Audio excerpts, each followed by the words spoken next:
اساسگزار صلح و وحدت ملی پیشوای ملت پرزیدنت جمهوری تاجیکستان محترم امامعلی رحمان در پیام نوبتی خویش صنعت‌کنانه با سرعت کشور را هدف چهارم ملی اعلان نمودند. رسیدن به این هدف رشد و نمو اقتصادی و زندگی آسوده و شایسته اهالی کشور را تامین خواهد کرد. با نظرداشت اهمیت بزرگ هدف مذکور در مملکت از جانب سرمایه‌گذاران وطنی و خارجی ده‌ها کارگاه‌های استحصالی مورد بهره برداری قرار گرفته جای‌های نو کاری تأسیس داده می‌شوند.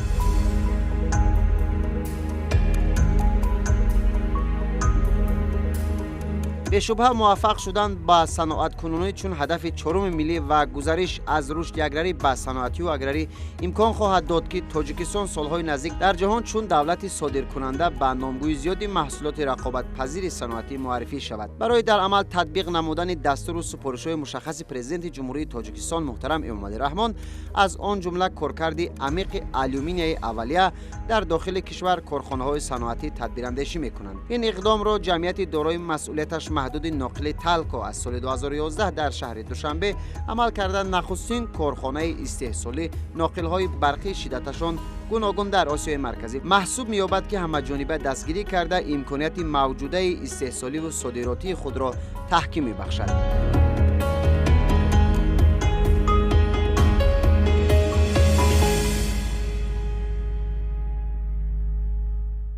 برای در عمل تطبیق نمودن دستور و سپارش‌های اساسگزاری صلح و وحدت ملی پیشوای معظم ملت پرزیدنت جمهوری تاجیکستان امامعلی رحمان عاید کارکرد اشیای خام وطنی از آن جمله کارکرد آلومینی اولیه در شهر دوشنبه کارخانه استحصالی ناقل برقی شدتشان گوناگون از سنه 31 اوگوستی سال 2011 به فعالیت شروع نمود. کارخانه در اساس تکنولوژی نوی زمانوی ساخته شده و در آن خطهای تکنولوژی استحصالی با نفوذ جهانی از آن جمله خطهای استحصالی سیکترا ایتالیا، سمارتری چین، سیمنسی آلمان، خیام الکتریکی جمهوری اسلامی ایران وصل نصب کرده شده است. کارخانه امکانیت دارد در اقتدار کنونیش در یک سال تا 10,000 تن آلومینی اولیه را کارکرد کند. این زمان در کارخانه زیاده از 263 نمود ناقل ها از روی بلوش های گوناگون شدت های پست و میانه استحصال کرده می شود. مشتریان دائمی جمعیت دارای مسئولیت محدود ناقل تالکو شرکت سهامی خالدینگی برق تاجیک، نیروگاه برق آبی راغون، جمعیت سهامی کشاده تاجیک گیدرو الکترومنتاژ، جمعیت سهامی کشاده شرکت انرژتیکی پامیر و دیگر شرکت های ساختمانی وطنی می باشند.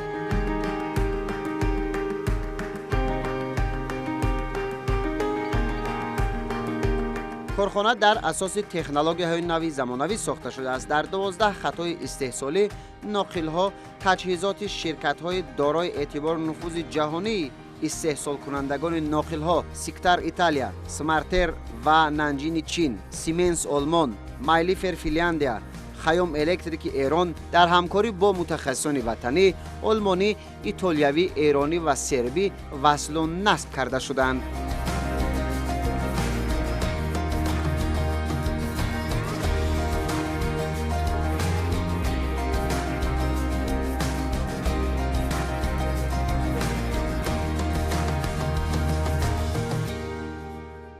باید تذکر داد که در این روند سهم جمعیتی دارای مسئولیت محدود ناقل تالکو نیز نظررس می باشد. هنگام فعالیت خود کارخانه به نشاندهنده‌های بلند اقتصادی استحصالی نائل گردید. شماره ناقل‌های استحصال کننده را تا 263 نامگوی رسانید و در آینده امکانیت استحصال زیاد نمودن نامگوی ناقل‌های گوناگون شدت را دارد که به талаботҳои стандартҳои байналмилалӣ ҷавобгӯ мебошад. озмоишгоҳи санҷишии корхона дар ҷумҳурии тоҷикистон яке аз озмоишгоҳҳое мебошад ки бо таҷҳизотҳои ҳозиразамон муҷаҳҳаз гардонида шудааст ва дорои шароити хуби корӣ мебошад. озмоишгоҳ дар феҳристи давлатии системаи миллии сертификатсияи ҷумҳурии тоҷикистон аз 3 октябри соли 2015 ба қайд гирифта шуда дорои шаҳодатномаи аккредитатсияи озмоишгоҳи санҷишӣ ва салоҳияти техникӣ мебошад. сифати нохилҳои истеҳсолшуда дар асоси стандартҳои байналмилалӣ санҷида мешаванд. озмоишгоҳи санҷишии корхона дорои 3 утоқи корӣ мебошад: озмоишгоҳи физикиву кимиёвӣ, озмоишгоҳи санҷишии шиддати паст, озмоишгоҳи санҷишии шиддати миёна ки бо дастгоҳҳои санҷишии истеҳсоли ширкатҳои чин ва олмон муҷаҳҳаз мебошанд.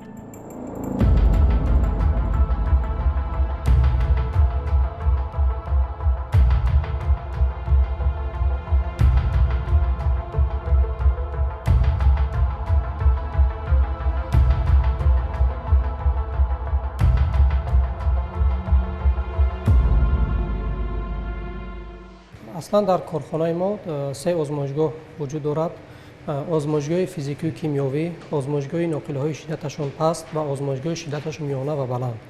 аввалан мо ашёи хомро ва нохилҳое ки истеҳсол мешаванд зина ба зина дар ин озмоишгоҳи физикию кимиёвӣ аз санҷиш мегузаронем.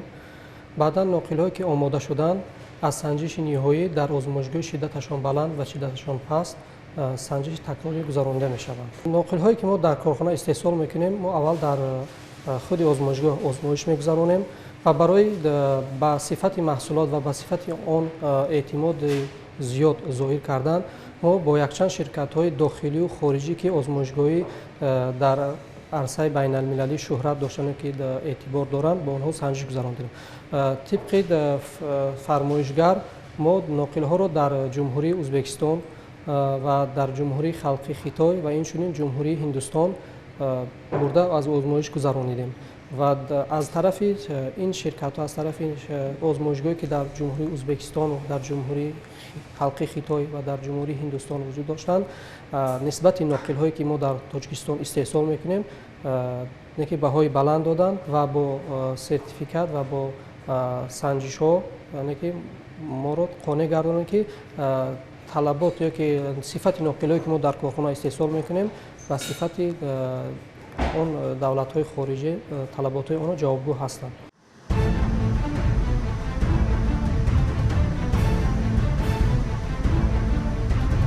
корхона дорои сертификати мутобиқати системаи менеҷменти сифат ба талаботҳои стандарти байналмилалӣ ISO 9001-2009 буда ва метавонад маҳсулоташро дар бозори кишварҳои аъзои созмони умуми ҷаҳонӣ савдо пешниҳод намояд. корхона имконият дорад бо иқтидори кунуниаш дар як сол аз 800 то 1000 тонна алюминияи аввалияро коркард намояд. айни замон дар корхона зиёда аз 520 намуди ноқилҳо аз рӯйбуришҳои гуногун шиддатҳои пасту миёна истеҳсол карда шуда ва ба гурӯҳҳои зерин ҷудо мешаванд.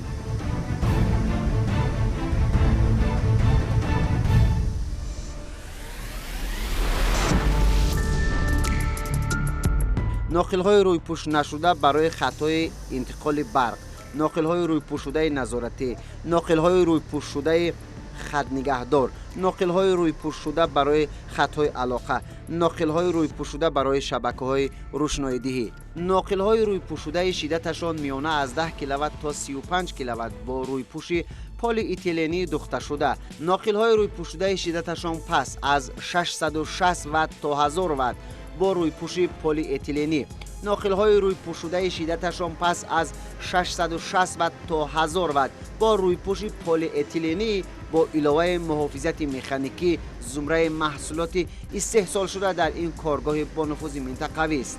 дастгоҳҳои хатҳои технологие ки мо ворид кардем аз ҷумҳуриҳои Италиё, Сиктра, аз хати технологии Майлефер аз Финландия, хатҳои технологии тобдиҳандаҳои 61 тора аз Смартери Хитой ва дигар хатҳои технологии тобдиҳандаи умумиам аз Смартери Хитой, хати технологии зиреҳпӯш кунанда инам аз фирмаи Смартери Хитой و خط تکنولوژی اویخ‌کنی این هم از جمهوری مردمی خیتای و فرم نانجین و خط روکش کننده این هم از فرم نانجین و باز یکچند خطای تکنولوژی که با سیم‌های میسی کار میکنن از شرکت خیام الکتریکی جمهوری اسلامی ایران وارد کرده ایم و آنها تا حالا با موفقیت کار میکنن و تمام نمودهای کابل را میتونیم حاضر استحصال کنیم.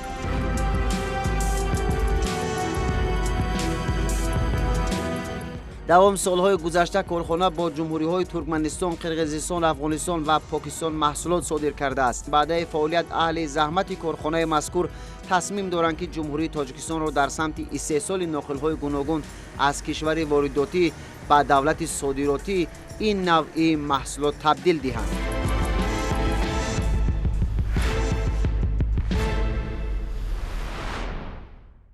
همزمان کارخانه در سالهای 2016-2020 در آزمون‌ها برای استحصال ناقل اشتراک نموده غالب آمد. بر شرکت‌های خارجی همکاری نموده، از آن جمله شرکت تیویا چین برای لایحه ساختمانی خطی انتقال برق 220 کیلووات‌ی بین زیرایستگاه عینی رودکی، لایحه ساختمان خطی انتقال برق 500 کیلووات‌ی بین زیرایستگاه آبیگرم و دوشنبه. اینچنین شرکت کلپاتارو هندوستان برای لایحه ساختمان خط انتقال برق 220 کیلووات‌ی بین زیرایستگاه سوخت قیراقام، لایحه خط انتقال کاسا هزار شهرنامه از سنه 17 اپریل سال 2019 به امضا رسانده شد. زیاده از 1000 کیلومتر این ناقل‌های روی پوش نشده استحصال شده به فرمایشگر سپرده شد. این زمان در لات دوم و مقدار 1780 کیلومتر علاقه شهرنامه به امضا رسید. کار را علاقه شروع کردیم. این زمان در کارخانه 103 نفر متخصصان وطنی کار فعالیت میکنند.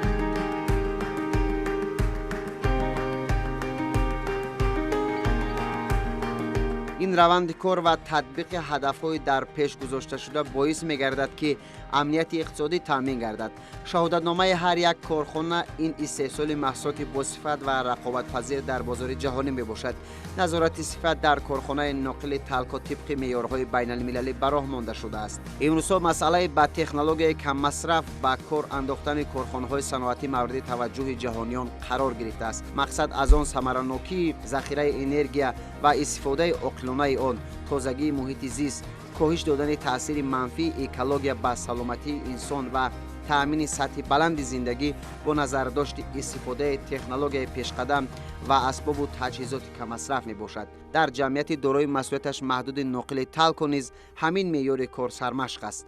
افزون نمودن استحصال محصولات وطنی، کاهش دادن حجم محصولات وارداتی و کارکرد نهایی اشیاء خام محلی از جمله آلیومینی اولیه در داخل از هدفهای مهم این جمعیت، یعنی جمعیت دارای مسئولیتش محدود ناقل تلکا به حساب می رود. بعد از 4 سال توقف در نتیجه بحران جهانی مالیوی، فعال نمودن خط تکنولوژی استحصال ناقل‌های شدتشان میانه از 10 تا 35 کیلووات با بالاپوش 3 قبطه پلی اتیلنی در سال 2019 شهادت رغبت ظاهر کردن به زیاد نمودن استحصال محصولات وطنی، کاهش دادن حجم محصولات وارداتی و کارکرد نهایی اشیاء خام محلی تشکیل جایهای نوی کاری به حساب می رود که این مسئله مورد توجه پیوسته رهبریت عالی سیاسی تاجیکستان قرار دارد.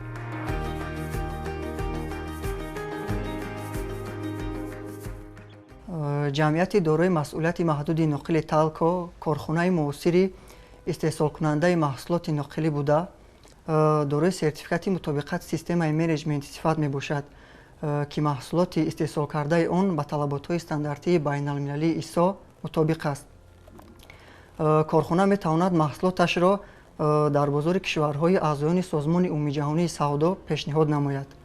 هنگام منتظم با اشیاء خام و موادهای ضروری تأمین گردیدن، کارخانه امکانیت به دایره وسیع ناقل‌های تمغه‌های گوناگون таъмин намудани ҷумҳурӣ ва минтақаро дорад. Яке аз омилҳои ҳаракаткунандаи истеҳсолот дар шароити иқтисоди бозоргунӣ рақобат мебошад. Барои устувор намудани мавқеи худ дар бозор, корхонаҳо бояд маҳсулоти худро рақобатпазир ва ҷавобгӯ ба стандартҳои ҷаҳонӣ намоянд. Рақобат боис мегардад, ки сифати маҳсулот беҳтар карда шавад ва нархи он дар бозор кам карда шавад.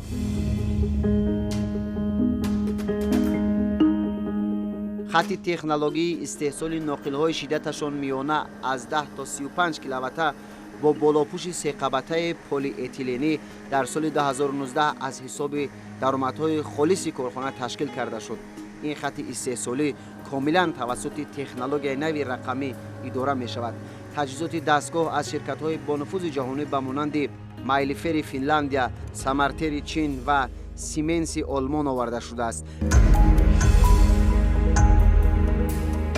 маҳсулоти дар ин коргоҳ истеҳсолшаванда аз дохилу хориҷи кишвар харидорони зиёд дорад.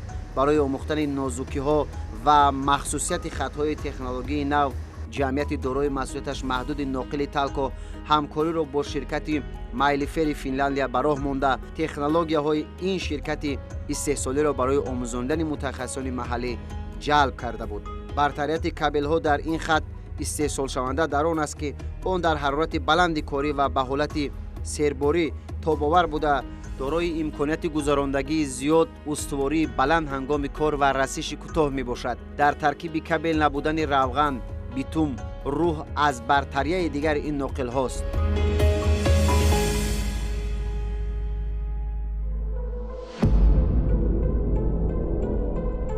ноқилҳои дорои болопӯши секабатаи полиэтиленӣ аз эътимодияти зиёд бархурдор буда, ҳангоми таъмиру таҷдиди хатҳои интиқолии барқ масрафи ками маблағро дар назар дорад.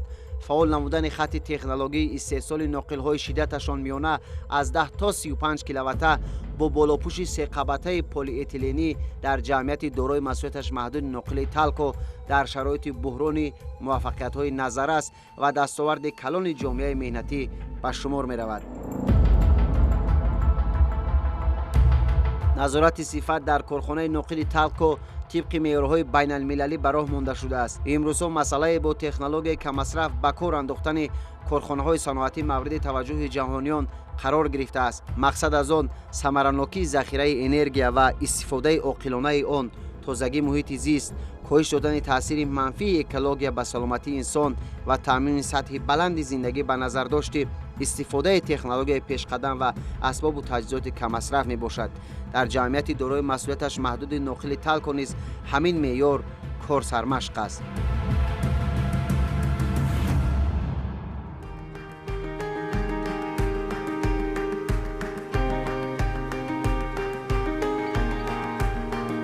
дар ҷамъияти дорои масъулияташ маҳдуди ноқили Талко низ ҳамин меъёри корсармашқ аст. пешвои миллат дар паёми навбатии худ ба парлумони мамлакат дар кишвар 300 рӯзи ислоҳот оид ба дастгирии соҳибкорӣ ва беҳтар намудани фазои сармоягузорӣ эълон намуданд.